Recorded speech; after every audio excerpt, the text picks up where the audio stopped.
Naravno, ljudi moji, danas, 21.2024. 15.30 igraju Francuska i Island.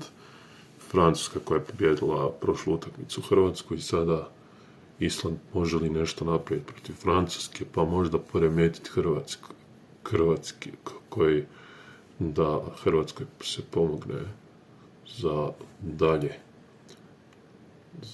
za nastavak europskog prvenstva. A igraju Mađarska, Hrvatska u 6 sati, tu mi moramo dobiti Mađare, nema kalkulacija, pobijediti ih, ili moramo svi tri utakmice pobijediti dalje, da bi očekivali da prođemo dalje u polufinale, a još neki rezultati se trebaju poklopiti nama.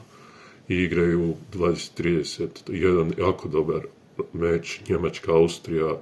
Austrijanci su stvarno iznenađenje prvenstva, mogli prirediti još jedno iznenađenje protiv jake, dobre Njemačke, domaćina. Da li mogu napraviti senzaciju? Sa pobjedom bi napravili veliki korak, pa možda čak i za proći dalje, ali treba pobijediti Njemačku ili bar uzeti bod. Vidjet ćemo. To će biti napeto. Ništa, ljudi, vidimo se u idućem videu. Laku noć.